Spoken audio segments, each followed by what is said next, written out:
Peace and calm to you, and welcome. My name is Angela, and I'm here to share a moment of rest with you. This is your time, a gentle pause at the end of the day to let go, to soften, and to prepare for deep and nourishing sleep. Tonight, we'll be reading from The Way of Peace, a timeless work of reflection and gentle philosophy. Take a slow, gentle breath in and let it flow softly out.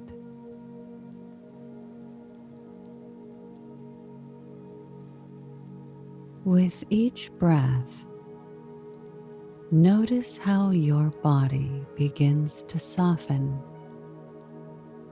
and release the weight of the day.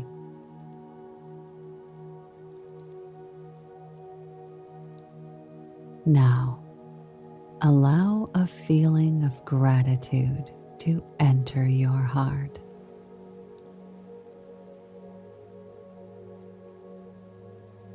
It might be for something small, a smile you received, the comfort of your bed, or simply the gift of this quiet moment.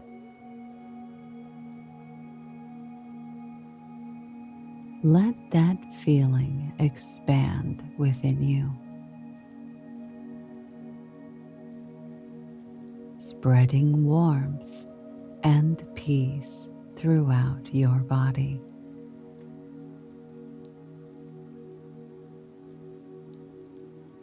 With every exhale, sink deeper into calm.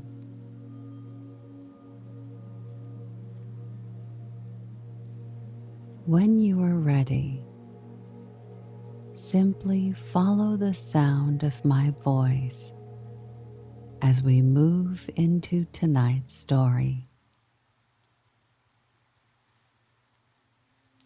The Power of Meditation.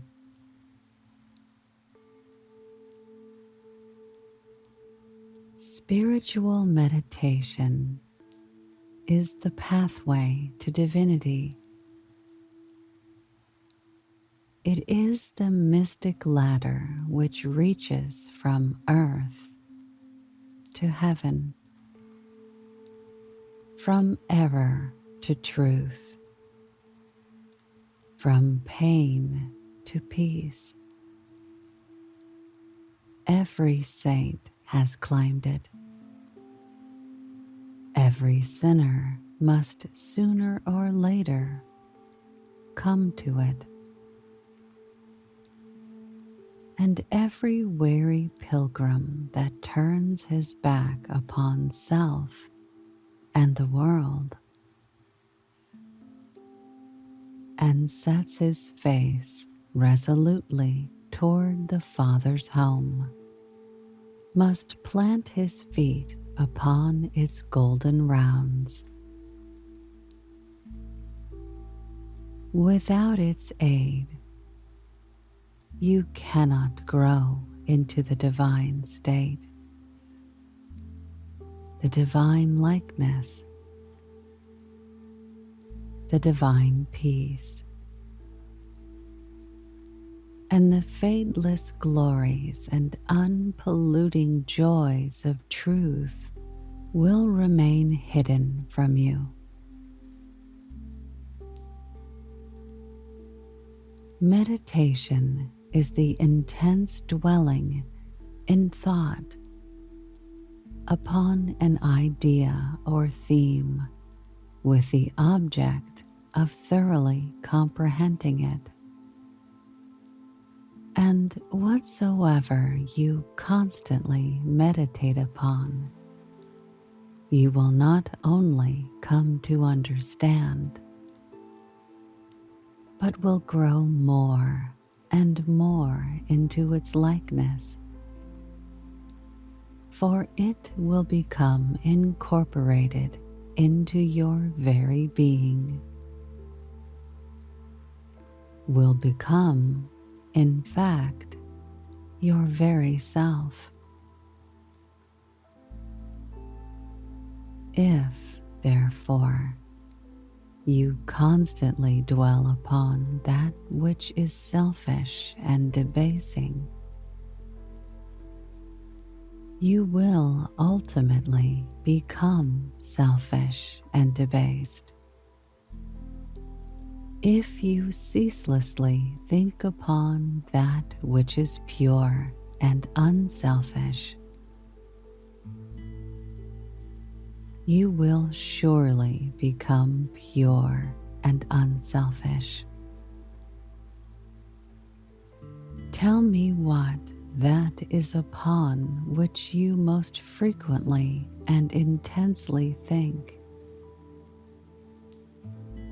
that to which, in your silent hours, your soul most naturally turns. And I will tell you to what piece of pain or peace you are traveling, and whether you are growing into the likeness of the divine or the bestial. There is an unavoidable tendency to become literally the embodiment of that quality upon which one most constantly thinks. Let, therefore, the object of your meditation be above and not below,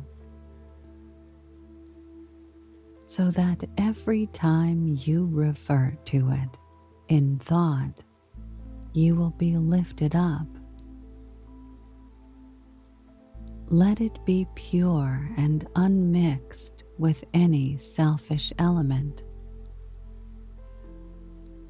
So shall your heart become purified and drawn nearer to truth, and not defiled and dragged more hopelessly into error. Meditation, in the spiritual sense in which I am now using it, is the secret of all growth in spiritual life and knowledge. Every prophet, sage, and savior became such by the power of meditation. Buddha meditated upon the truth until he could say, "I am the truth." Jesus brooded upon the divine immanence until at last he could declare, "I and my Father are one." Meditation centered upon divine realities is the very essence and soul of prayer. It is the silent reaching of the soul toward the eternal. Mere petitionary prayer without meditation is a body without a soul, and is powerless to lift the mind and heart above sin and affliction. If you are daily praying for wisdom, for peace, for loftier purity and a fuller realization of truth, and for that for which you pray is still far from you. It means that you are praying for one thing while living out in thought and act another. If you will cease from such waywardness, taking your mind off those things, the selfish clinging to which debars you from the possession of the stainless realities for which you pray. If you will no longer ask God to grant you that which you do not deserve, or to bestow upon you that love and compassion which you refuse to bestow upon others, but will commence to think and act in the spirit of truth, you will, day by day, be growing into those realities, so that ultimately you will become one with them.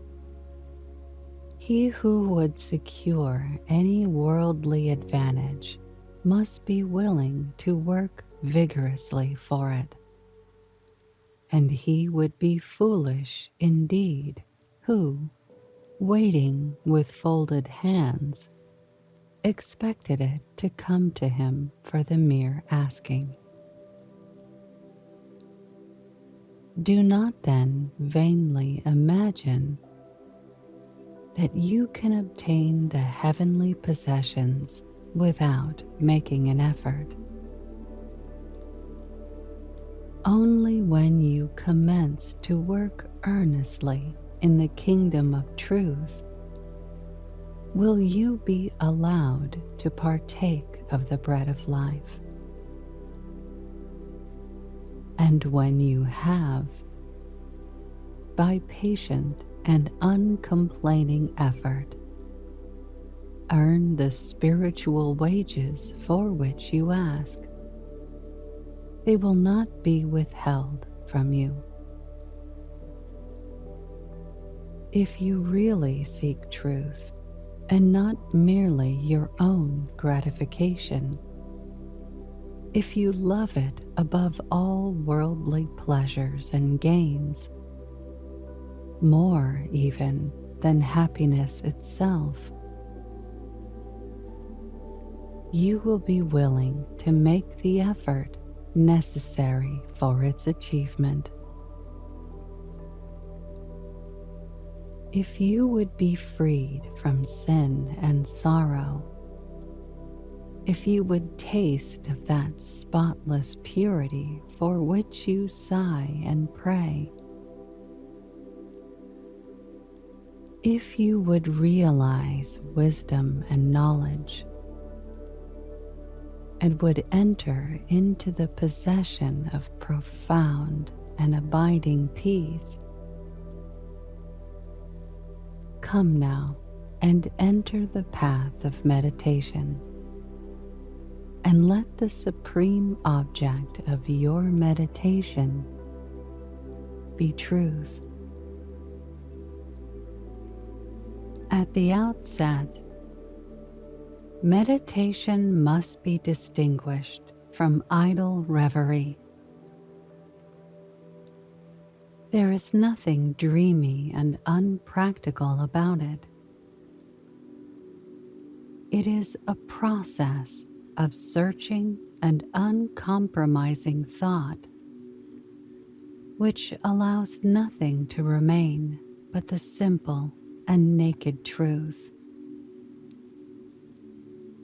Thus, meditating, you will no longer strive to build yourself up in your prejudices, but forgetting self, you will remember only that you are seeking the truth. And so you will remove, one by one, the errors which you have built around yourself in the past, and will patiently wait for the revelation of truth, which will come when your errors have been sufficiently removed. In the silent humility of your heart, you will realize that there is an inmost center in us all, where truth abides in fullness, and around, wall upon wall, the gross flesh hems it in, this perfect, clear perception, which is truth. A baffling and perverting carnal mesh blinds it and makes all error. And to know, rather, consists in opening out a way whence the imprisoned splendor may escape, than in effecting entry for a light supposed to be without. Select some portion of the day in which to meditate, and keep that period sacred to your purpose. The best time is the very early morning, when the spirit of repose is upon everything. All natural conditions will then be in your favor. The passions, after the long bodily fast of the night, will be subdued. The excitements and worries of the previous day will have died away, and the mind, strong and yet restful, will be receptive to spiritual instruction. Indeed, one of the first efforts you will be called upon to make will be to shake off lethargy and indulgence. And if you refuse, you will be unable to advance, for the demands of the Spirit are imperative. To be spiritual awakened is also to be mentally and physically awakened. The sluggard and the self-indulgent can have no knowledge of truth. He who, possessed of health and strength, wastes the calm, precious hours of the silent morning in drowsy indulgence, is totally unfit to climb the heavenly heights.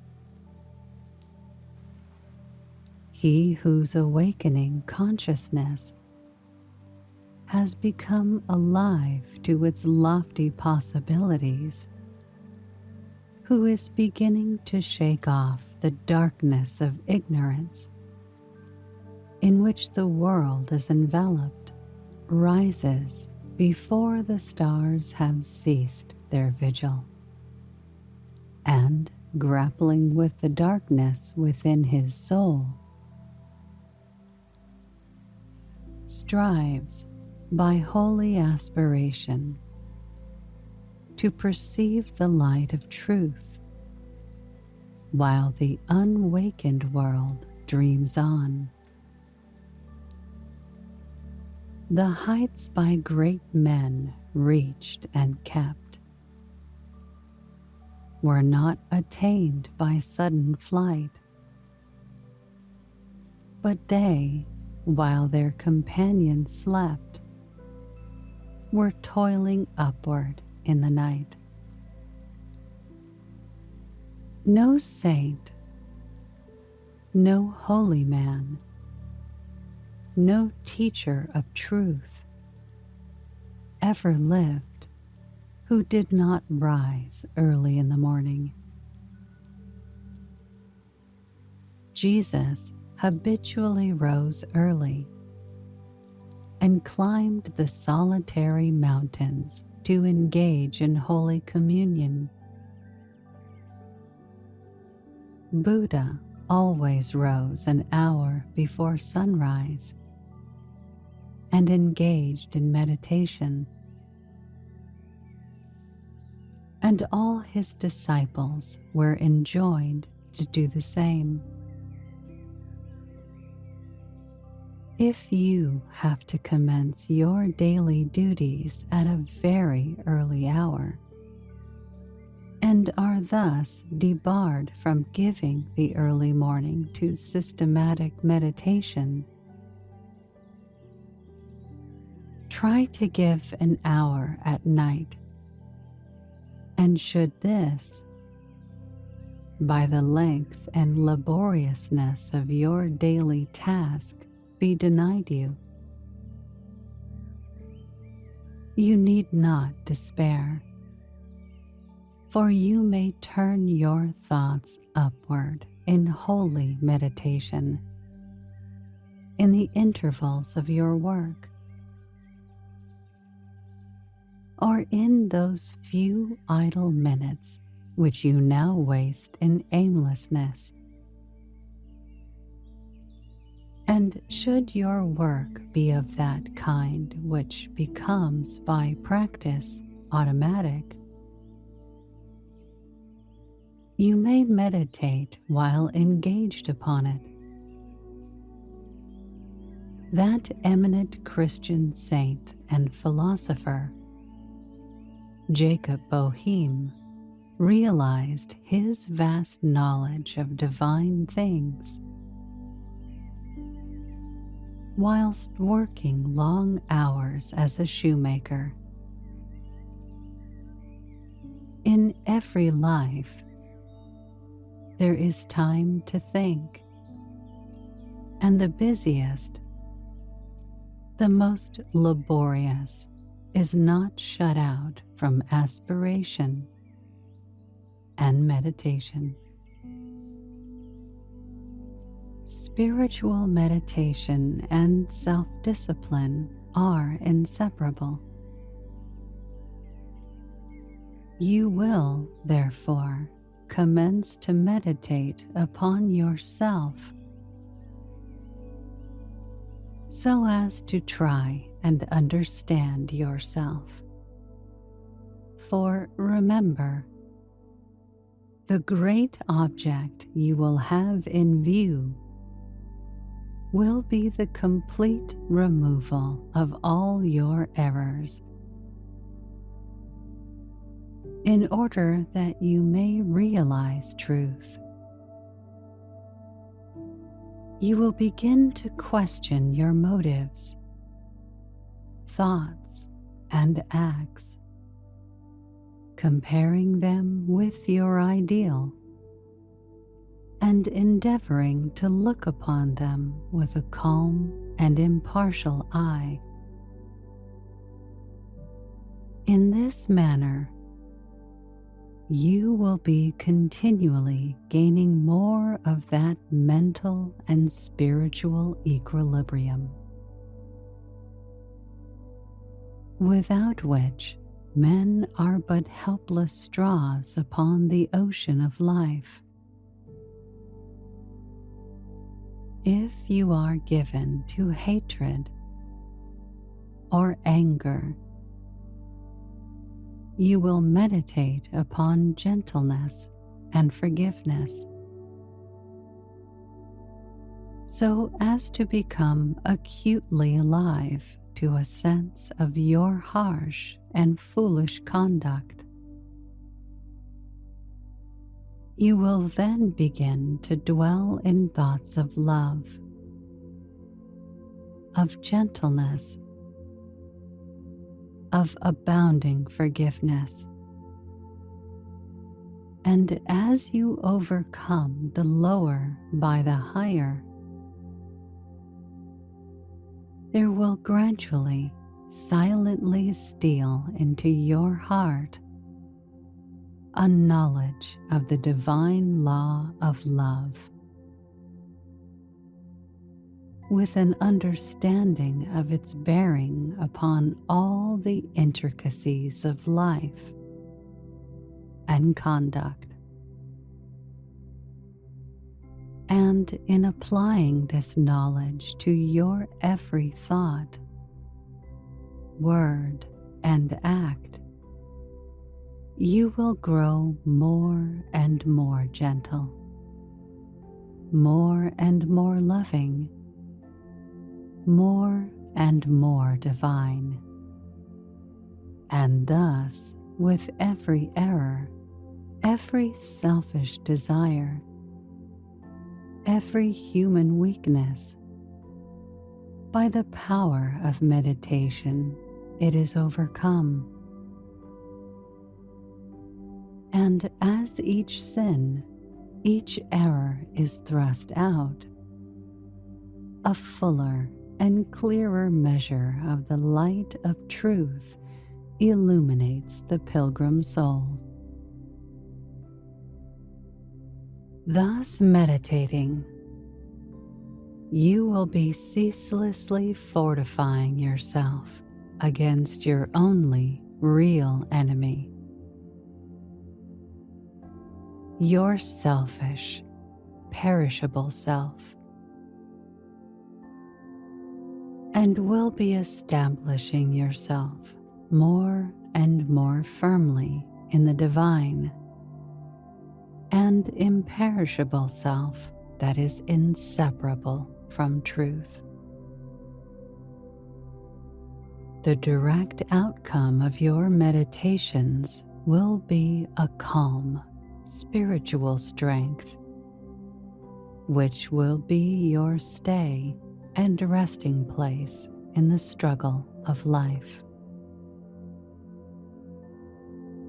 Great is the overcoming power of holy thought, and the strength and knowledge gained in the hour of silent meditation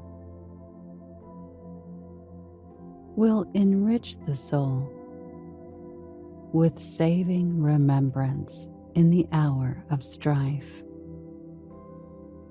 of sorrow, or of temptation,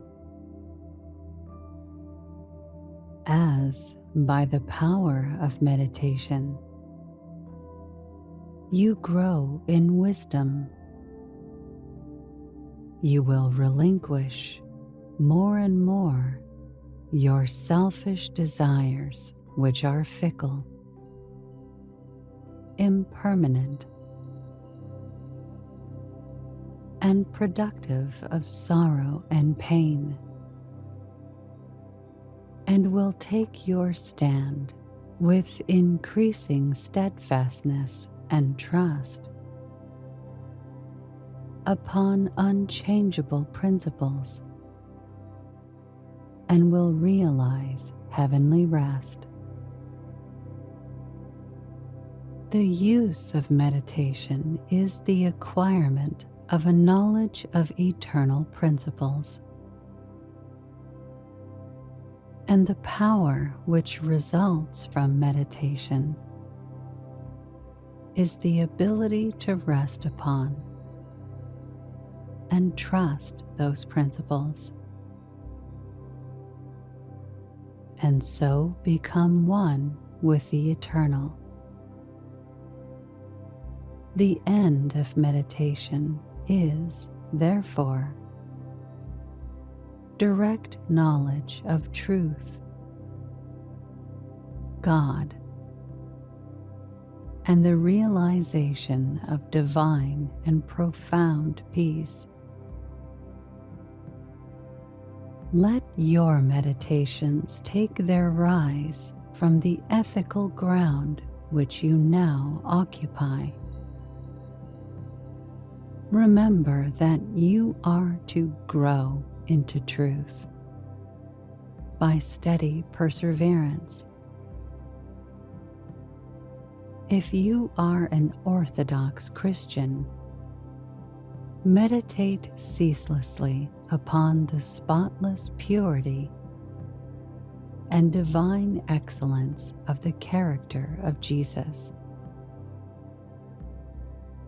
and apply his every precept to your inner life and outward conduct,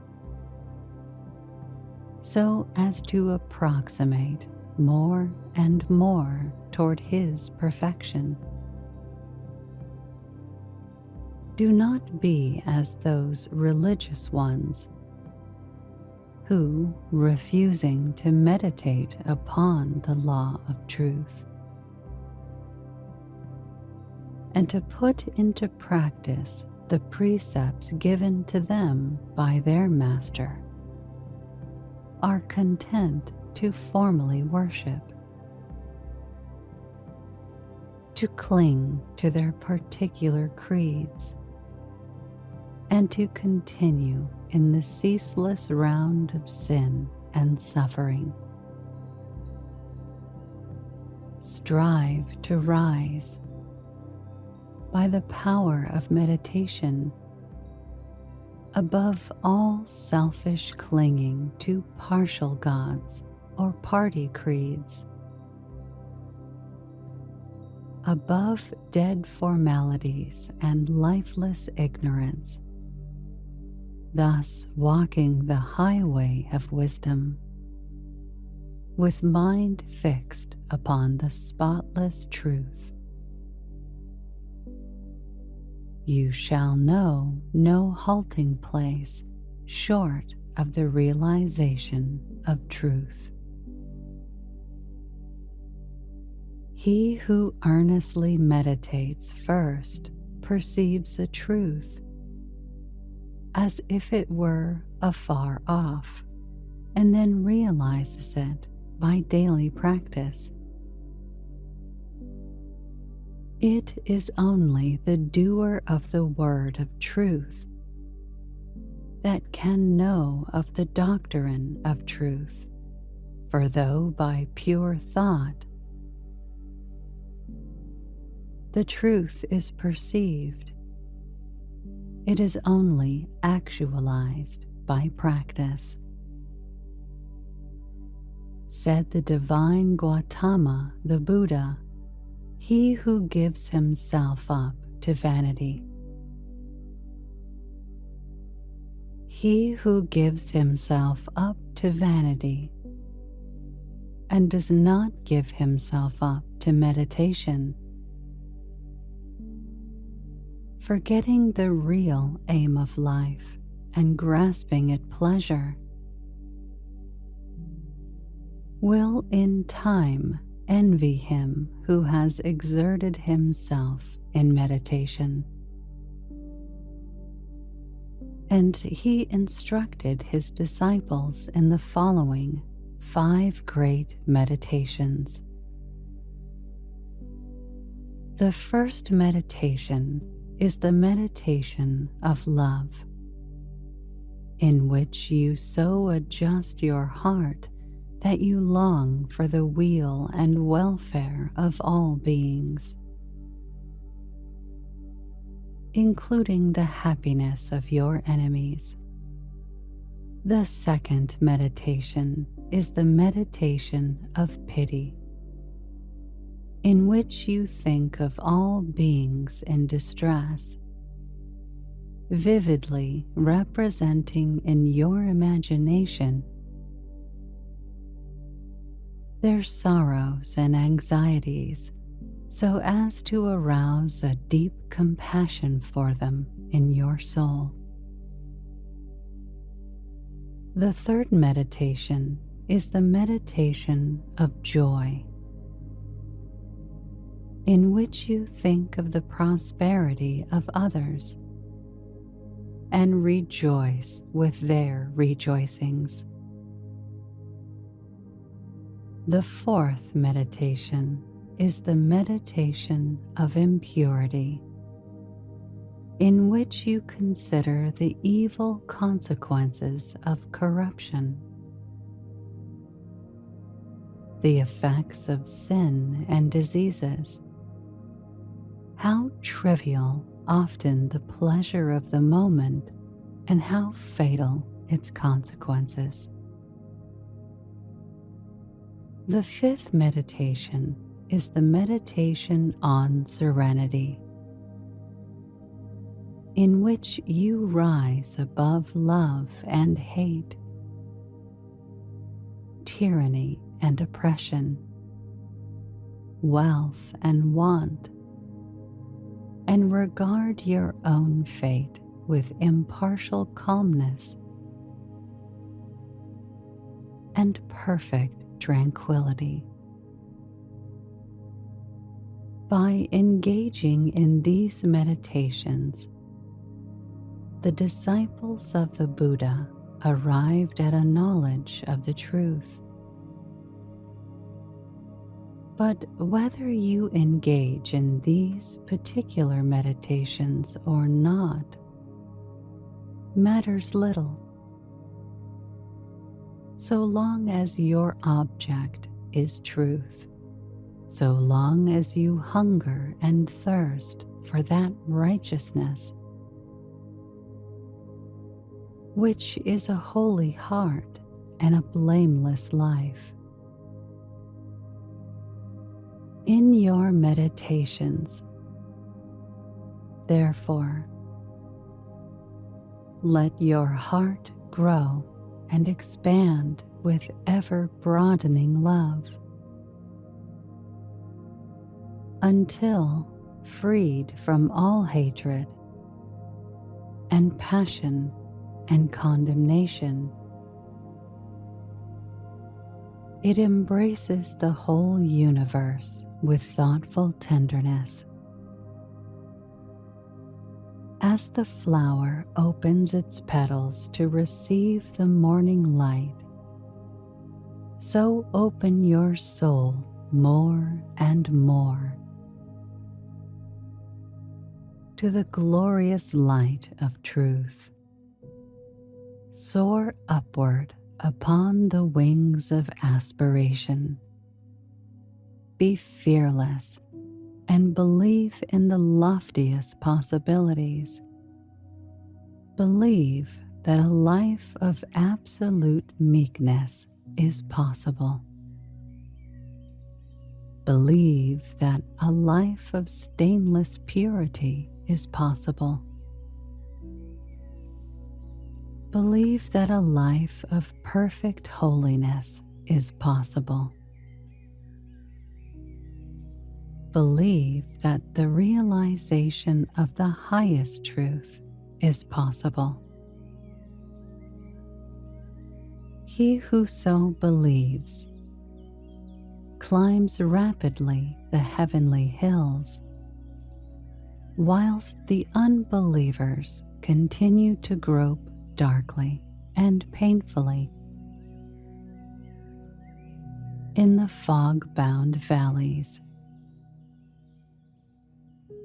So believing, so aspiring, so meditating, divinely sweet and beautiful will be your spiritual experiences, and glorious the revelations that will enrapture your inward vision as you realize the divine love, the divine justice, the divine purity, the perfect law of good or God. Great will be your bliss and deep your peace. Old things will pass away, and all things will become new. the veil of the material universe, so dense and impenetrable to the eye of error, so thin and gauzy to the eye of truth, will be lifted, and the spiritual universe will be revealed. Time will cease, and you will live only in eternity. Change and morality will no more cause you anxiety and sorrow, for you will become established in the unchangeable and will dwell in the very heart of immortality.